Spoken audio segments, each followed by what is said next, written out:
तो बच्चों, हम पढ़ रहे हैं हिस्ट्री। पिछली वीडियो के अंदर हमने पढ़ा था हिस्ट्री के अंदर जो प्राचीन भारत है, प्राचीन भारत का माइंड मैप। आज हम पढ़ेंगे पीरियड। ये पीरियड भी काफ़ी इम्पोर्टेंट होता है हिस्ट्री के लिए, क्योंकि ये चीज़ें नहीं समझ में आती तो हमें बहुत सारी दिक्कत आएगी। चैप्टर स्टार्ट करें उससे पहले हम हिस्ट्री के बारे में एक और चीज़ डाल लेते हैं। पीरियड कैसे निर्धारित किए जाते, काल कैसे निर्धारित किया जाता है। जैसे इतिहास को 3 कालखंडों में बांट दिया गया है। एक है प्रागैतिहासिक काल, जिसको बोलते हैं हम प्री हिस्टोरिक पीरियड। क्या बोलेंगे बच्चों? Pre historic period. दूसरा है अर्ध ऐतिहासिक काल, जिसको हम बोलेंगे प्रोटो हिस्टोरिक पीरियड। ठीक है बच्चों। और एक होता है, तीसरा हमारा बनेगा ऐतिहासिक काल,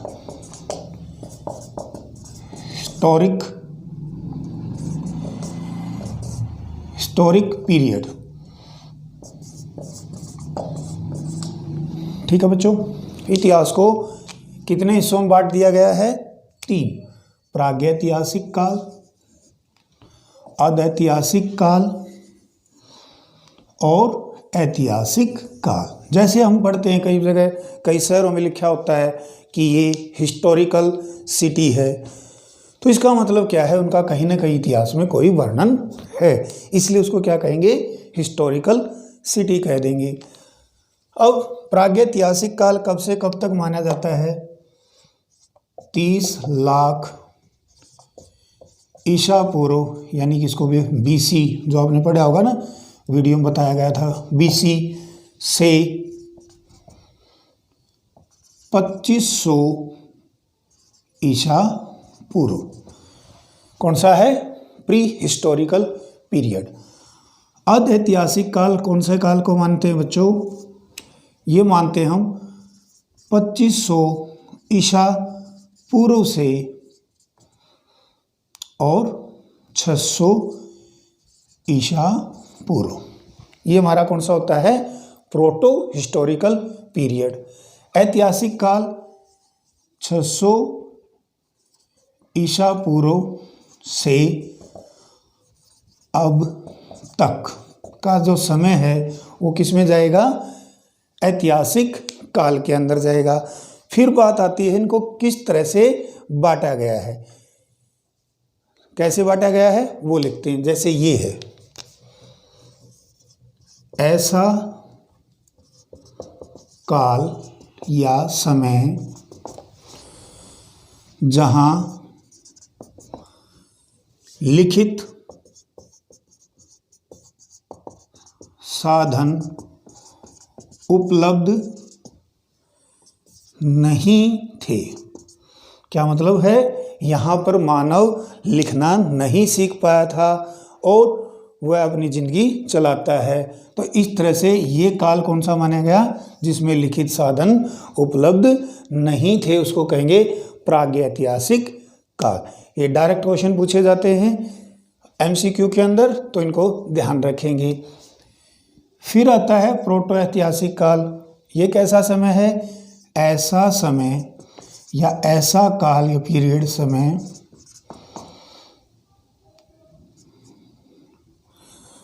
जहां लिखित साधन तो उपलब्ध थे, लेकिन हम उसे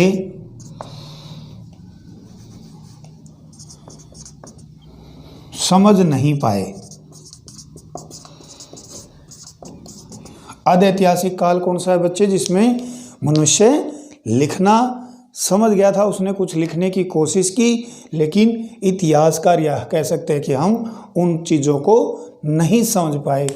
और ये कौन सा काल है? ऐसा काल जहां लिखित साधन उपलब्ध थे और उन्हें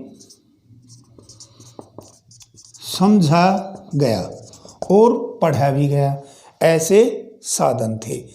अब बात आती है, आपके माइंड में आया होगा, फिर ये ऐसा कौन सा टाइम है जहाँ पर मनुष्य लिखना नहीं जानता था? वो कौन सा टाइम था बच्चों?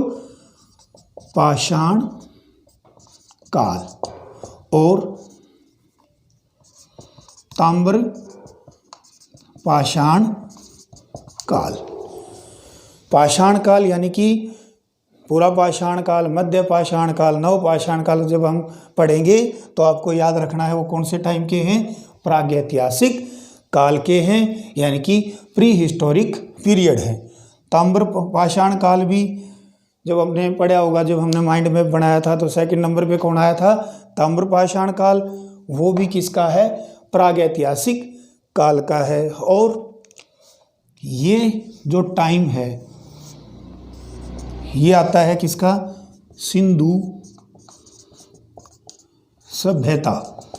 किसका आएगा? सिंधु सभ्यता और वैदिक काल। सिंधु सभ्यता और वैदिक काल किसके से हैं? आद्य ऐतिहासिक काल के हैं। ये कई बार क्वेश्चन पूछे गए हैं, लेकिन आपके माइंड में आएगा कि वैदिक काल तो साहित्य पर आधारित था,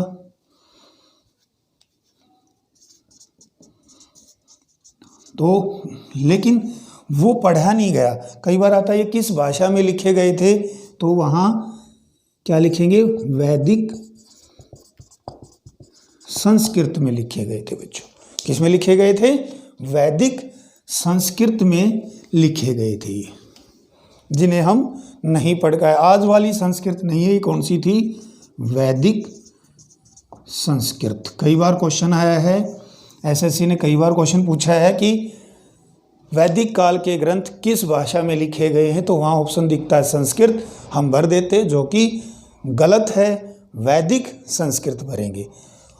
और उसके बाद जो टाइम आता है महाजनपद। महाजनपद, यहाँ से शुरू हो जाता है हमारा हिस्टोरिक पीरियड, ऐतिहासिक काल। इस तरह से कई बार क्वेश्चन पूछे जाते हैं। ये हिस्ट्री का एक बेसिक है जो आपको आना जरूरी है। ठीक हो गया जी। एक और यहाँ पर बात करते हैं थोड़ी सी।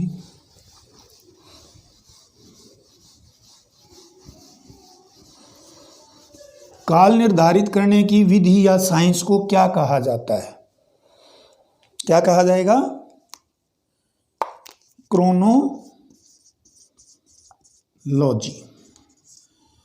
क्या कहेंगे बच्चों? क्रोनोलॉजी।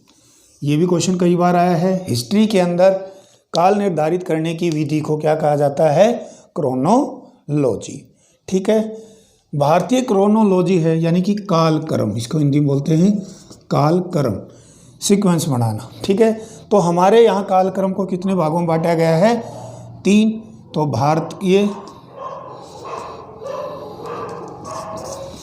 भारतीय क्रोनोलॉजी को कितने हिस्सों में बांटा गया है बच्चों? 3। उनको बोलते हैं हम प्राचीन